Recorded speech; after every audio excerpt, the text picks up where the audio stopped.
before and your concerns with how the EU treats you. Do you have a number in mind on the European Union? Do you have an idea of where that number is going to land? Well, what they are now is they have a 20% VAT tax, which we're considering to be similar or the same as the tariff.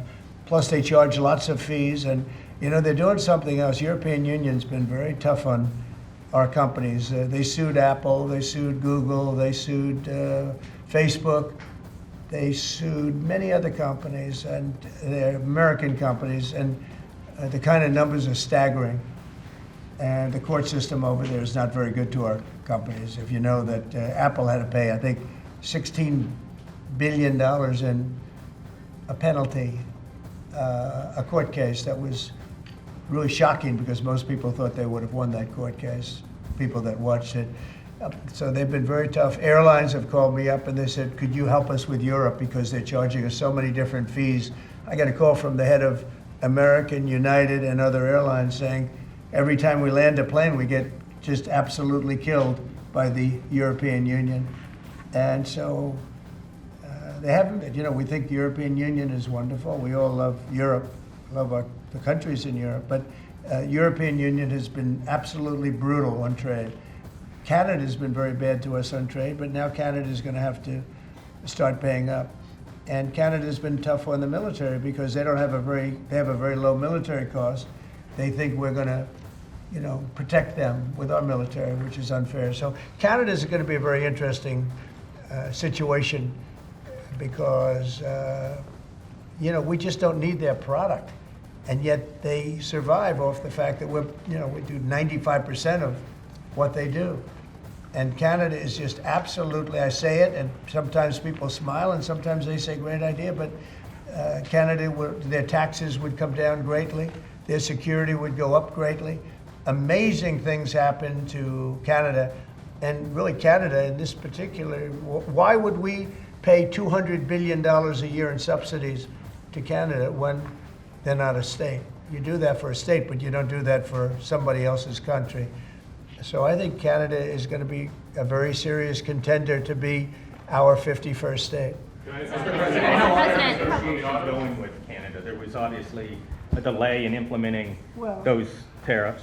I spoke to Governor Trudeau on numerous occasions, and we'll see what happens. But it just sets up so good for them. Look, the people would pay much less tax than they're paying right now. They'd have perfect military protection. They don't have any military protection because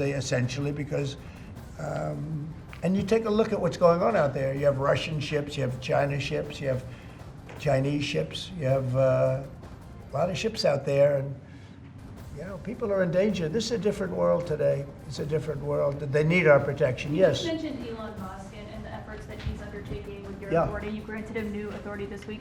Will he secure any new government contracts while he is working on DOGE? No, not if there's a conflict. If there's no conflict, I guess what difference does it make? But we won't let him do anything having to do with the conflict. Are you personally checking to make sure there's no conflicts of interest? Yeah, I am. He answers to you. Sure, he does. First of all, he wouldn't do it, and second of all, we're not going to let him do anything where there's a conflict of interest. Mr. President, your negotiations with the EU are there's discussions ongoing already. How quickly do you expect that you'll hear back from them about any of these other measures? I can't tell you. Yeah. The EU's been very nasty. It's just been, they haven't treated us properly. Look, we were great to them on NATO. Essentially, it's a similar group of countries. When I came in, my first term, I raised their fees. I mean, they were not paying. We were paying for, in my opinion, almost all of NATO. And now, I had the bad moment with the press where the press said, well, does this mean you won't protect them? And I said, I won't protect them if they're not paying. But because I said that, the Secretary General, as you know, said it was the greatest thing he's ever seen because the money came pouring in.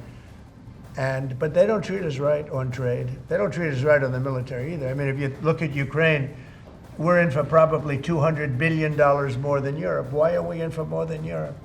We're in for more than Europe. I mean, think of it, or NATO. I mean, let's call it NATO because Canada's in. By the way, Canada is just about the lowest payer. Also, they shouldn't be.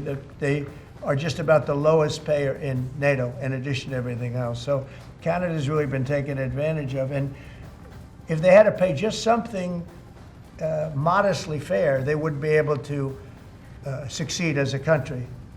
And that's why I feel they have to become a state. Yes, ma'am. Thank you, very Mr. President. critical. Is it your expectation that partners will offer major concessions and that you actually don't end up applying those tariffs? No, I think that a lot of them will stay the same, and whatever they pay, I'll pay. I mean, we'll have a lot of them stay the same. I think some, look, I heard they, as an example, EU lowered their tax on cars down to the exact same amount that they were much higher. They were approximately 5 times higher, and they lowered them down to the exact tax that we're charging. That took place like yesterday or the day before. Is that a correct statement? I think so, yeah. Do you expect any exemptions or waivers? I don't expect that, no. This is a simple system. I mean, there wouldn't be any. And in the case of Apple, I gave them a waiver, an exemption in my first term because Samsung was in South Korea. And Samsung didn't have to pay the tax because it was a tax on China. And Apple makes a lot of their product in China. So I did that because it wouldn't have been fair. But now this applies to everybody across the board. This is a much simpler way of doing it, much better way. Did you, you had that major call yesterday with President Putin of Yeah. Russia. President Zelensky responded today basically saying any agreements they won't accept unless they're made with Ukraine. Will Ukraine have a seat at that table for those Of negotiations? course they in your would. I view? mean, they're part of it. We would have Ukraine, we'd have Russia, and we'll have other people involved too. A lot of people, a lot of forks in the. A lot of forks in this game. I'll tell you what, this is a very interesting situation, but the Ukraine war has to end. The young people are being killed at levels that nobody's seen since World War II, and it's a ridiculous war, and it has to end. We had a good talk with President Putin. I had a good talk with President Zelensky, very good talk.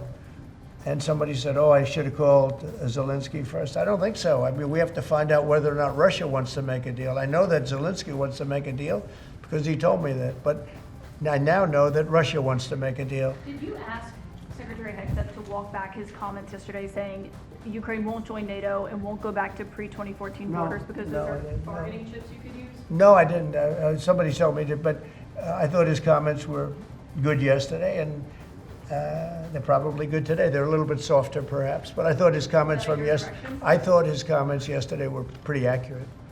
I don't see any way that a country in Russia's position could allow them, just in their position, could allow them to join NATO. I don't see that happening. And long before President Putin, Russia was very strong on the fact that, I believe that's the reason the war started, because Biden went out and said that they could join NATO, and he shouldn't have said that. As soon as he said that, I said, you know what? You're going to have a war now, and I was right about that. This is a war that would have never happened if I were But you president. don't think it's President Biden's fault, not President Putin? I mean, he's the one. I think who made Biden it. is incompetent, and I think when he said that they could join NATO, I thought that was a very stupid thing to say. I thought when he said, well, it depends if it's a minor incursion. In other words, it's okay if Russia does a minor incursion. I thought that was a very foolish thing to say. What do we expect on auto? it started. The other thing that got it started was how badly Milley and these stupid people, the bad generals, how badly they did with Afghanistan. I was going to pull out, but we were pulling out with dignity and strength, and we were going to take our equipment with us and everything else. They are, I mean, what they're doing is, what they did with that, I think Putin looked at that mess and he said, wow, this is a great time, I'm going to go in. But what the Americans said, I'm not blaming Americans, but I will say what they said had a big influence on his deciding to go in. Yeah. When Elon Musk met with Prime Minister Modi earlier today, did he do so as an American CEO or did he do so as a representative of the U.S. government? Are you talking about me? No, Elon Musk. Oh, Elon, I don't know. They met, and I assume he wants to do business in India. But India is a very hard place to do business in because of the tariffs. They have the highest tariffs just about in the world, and it's a hard place to do business. No, I would imagine he met possibly because, you know, he's running a company. He's doing this as something that he's felt strongly about for a long time because he sees what's happening and he sees how the country is really being hurt badly by all of the fraud, waste, and abuse. Yeah. So how does Modi know whether he's meeting with a CEO or meeting with a representative of your government? Well, he's meeting with me in a little while, so I'm going to ask him that question. All right? I'll ask him that question, yeah. On auto tariffs, what should we expect, sir? You mentioned obviously steel and aluminum and pharmaceuticals. What are you thinking about auto tariffs? We haven't talked about that much. I think autos are coming soon. I think they're all coming more or less at the same time. And it's not going to be a big shock to the system. But what it's going to do is it's going to bring pharmaceuticals back to our country. Much more important than the money. It's a lot of money, but it's going to bring pharmaceuticals back to our country. It's going to bring chips back to our country. It's going to bring automobile. We're going to do a lot more automobile manufacturing in our country. You know, when I did this, when I announced this during the campaign, they were going to build the largest car plant in the world in Mexico. It was almost under construction. It was just starting. And when they heard me make that statement, and they thought I was going to win the election, actually, it was a few months before the election itself, China was building the car plant. It was going to be the largest in the world. They immediately stopped construction. You can see the foundations there. They immediately stopped. When they heard I was doing this, that would have destroyed Detroit. It would have destroyed Michigan. This plant would have taken up more than almost the whole state built. And it would have been very destructive. When they heard me speak, and they said, wow, if he gets in, we're gonna lose our shirt. So they stopped building. That's the impact that tariffs have. Again, you know, I say it, and I say it loudly. It's the most beautiful word, but now I say religion, love, and a couple of other things are more beautiful, because I got in a lot of problem with the fake news when they said, oh, other things are more important. God is more important, but these are the words. But I would say it's number 4 or 5. To me, it's the most beautiful. And I'll tell you what, I think really reciprocal tariffs, those 2 words, reciprocal makes tariffs really fair. There'd be no exemptions, right? It would be all auto imports? Any exemptions now, because you don't need to. With reciprocal, you don't need to. Mr. President, Gavin Clegg just arrived at the IRS. Fox Radio. Do you have a update on the TikTok negotiations? And Yeah, kind we have a lot of that people. timeline's running out, isn't it? Sure, well, I have 90 days from about 2 weeks ago, right? And I'm sure it can be extended, but let's see, I don't think you'll need to. We have a lot of people interested in TikTok, and I hope to be able to make a deal. I think it would be good. You know, people have learned it's very popular, and we'll have to probably get approval from China to do it, but we have a lot of people that are interested, and a lot of people, I think China will be interested because it's to their benefit too. So I look forward to that, but we have a lot of people that are interested in TikTok, quite a few.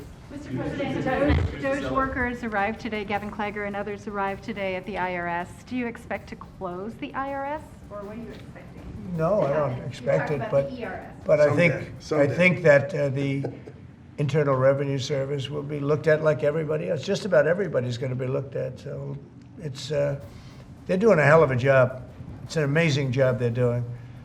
And you know, that force is building these, I call it the force of super geniuses, but it's building. And you know, they go up and they talk to some of the people about certain deals, and the people get all tongue-tied. They can't talk because these people get it. They're very smart people. We need smart people. Yes. Brian? On tariffs, sir. Yeah, Brian? Yes, sir. Mr. President, I know that during the campaign, it was huge in Pennsylvania as far as bringing back manufacturing. Have we talked to any CEOs since the tariffs were announced on steel and aluminum? What's the feedback from those? They are in love with it. As you know, in Pennsylvania, U.S. Steel is through the roof. They're all through the roof. That's why I didn't want U.S. Steel to make a deal with Japan or anybody else. I think it's going to do great. But I think maybe more than anybody else, the steel companies and aluminum companies, they're in love with what's happened. And this will eventually be the car companies, chip companies. We have to have chips made in this country. Right now, everything's made in Taiwan practically, almost all of it, a little bit in South Korea. But everything, almost all of it is made in Taiwan. And we want it to be made. We want those companies to come to our country, in all due respect. You know, they took the business away. Taiwan took our chip business away. We had Intel, we had these great companies that did so well, and it was taken from us, and we want that business back. We want it back in the United States. And if they don't bring it back, we're not going to be very happy. And you Sir, on mentioned tariffs, are you- pharmaceuticals as well in China. That's national security to bring that back. Yeah, China and other places. We want to get the pharmaceutical and drug business back into the United States, where it should be. right? Sir, on tariffs, are you concerned that the countries that would be most affected, like India, would just shift their trading to China? No, I'm not concerned about anything, really. I mean, I'm just doing what's fair. This is a very fair thing. This should have been done a long time ago. I would have done it, but then COVID hit. I was getting ready to do this years ago, and first time we had the most successful economy in history, and then COVID hit, and this was going to be the thing that I was most waiting to do, but it was awfully hard to do this with Italy and France and Spain, and all those people were dying, and then we put tariffs on. See, I have a big heart. Sir, on Ukraine, when Putin says that he really wants peace, do you believe him? Yeah, I do. I believe he wants peace. I believe that President Putin, when I spoke to him yesterday, I mean, I know him very well. Yeah, I think he wants peace. I think he would tell me if he didn't. I'd like to see peace. Do you trust President I Putin? believe that, I believe that he would like to see something happen. I trust him on this subject. I think he'd like to see something happen. I think it could have happened a long time ago. I think Biden, number one, it shouldn't have started, but it did. And now all those cities are knocked down, like demolition sites. All those beautiful golden towers are knocked down. There's nothing going to replace them. But much more importantly, you lost millions of people. A lot of soldiers, but you lost millions of people. When they knocked down those cities, and they're all laying down on the side, they're laying down just in ashes and all crumbled up concrete. They literally look like a world-class demolition site.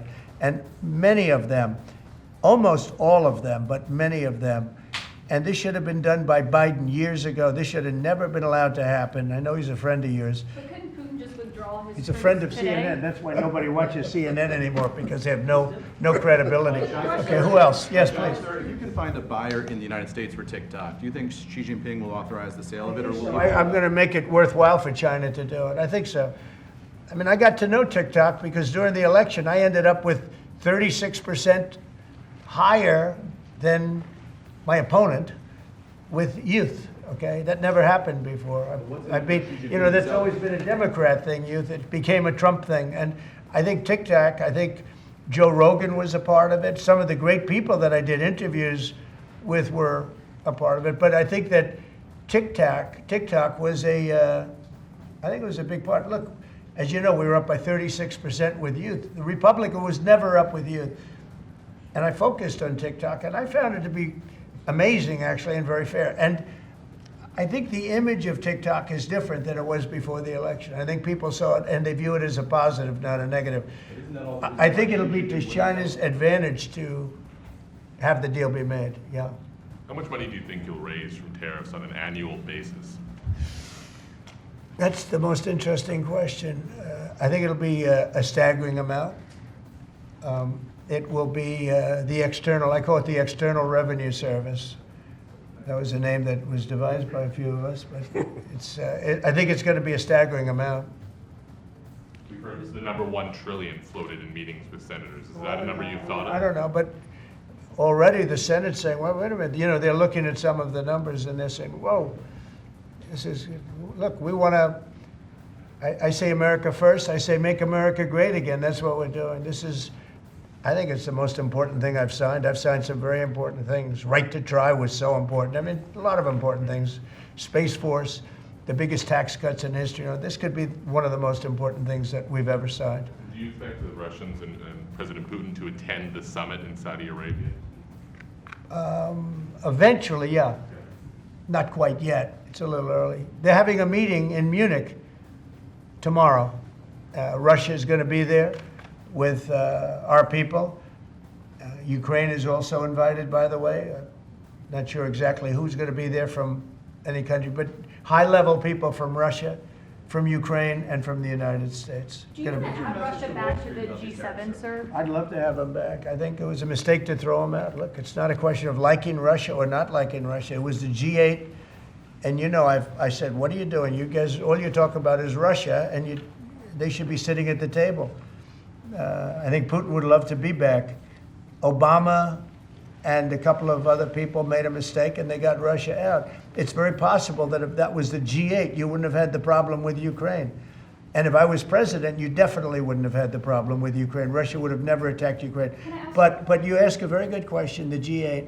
It used to be the G8, and then these people threw them out. And I was arguing with Trudeau and with numerous of the people. Actually, Prime Minister Abe, a great man from Japan, agreed with me 100%, and some of the others did too. But I got there, it was the G7, as you know. They had already been terminated. I think it would have been very helpful, and it still would be helpful to have Russia be a part of that mix. And I think if they were, I don't think you would have had the problem that you have right now. Russia Kicked them is out, of part course, of the because G20. They kicked them out, of course, because they illegally annexed Crimea. I mean, how would you have responded if Russia invaded or Well, you took know, over? they took Crimea during Obama. They took, well, now they're looking to take the whole thing. Then they took a big chunk of land and people, as you know, during Bush. And now they're trying to take the whole thing during Biden. You know, the only one that didn't give them anything is Trump. They never took anything with Trump, nothing, not 2 inches of property of land. But Crimea was Obama. And then Bush gave them a lot, if you remember. And then, in fact, it's a sort of a standard little phrase, and Biden's giving them everything because this is a war that shouldn't have been had. And the only one that didn't give them anything is Trump.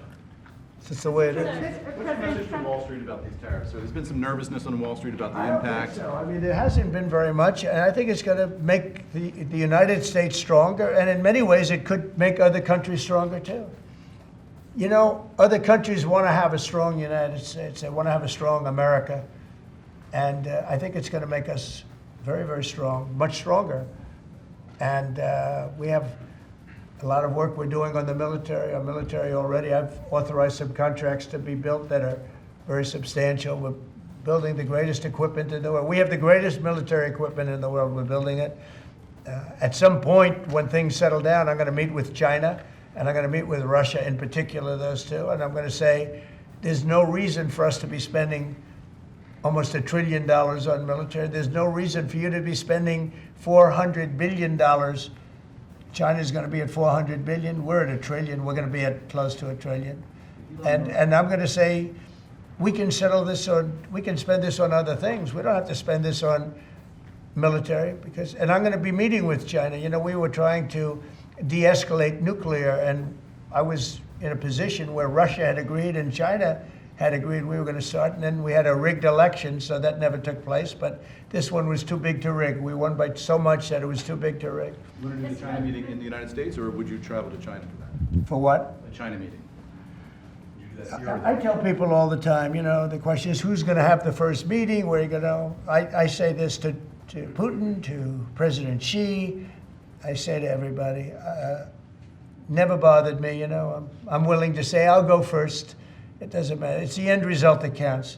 So it doesn't make any difference. When do you want to have a conversation about global defense spending, you, China, Well, I'd Russia? like to have that, as soon as things settle down, I'm going to have that conference, primarily with China and Russia, because those are the two that really are out there. And we're going to have them spend a lot less money, and we're going to spend a lot less money. And I know they're going to do it.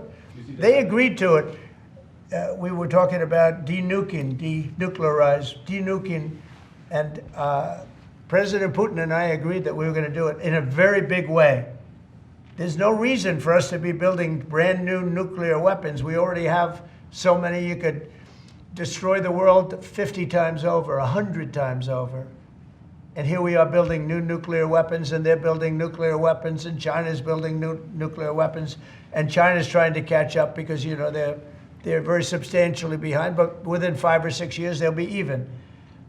And we're all spending a lot of money that we could be spending on other things that are actually, hopefully, much more productive. Hopefully, there'll never be a time when we need those weapons. If there's ever a time when we need nuclear weapons, like the kind of weapons that we're building and that Russia has and that China has to a lesser extent, but will have, that's going to be a very sad day. That's going to be probably oblivion. Do you see that as separate conversations, or do you see one giant summit with you, Xi Jinping, and Vladimir Putin?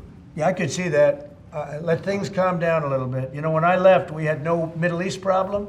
We had no Russia going into Ukraine. They never would have done it. Putin never would have done it. And I came back and we got like the whole world is blowing up.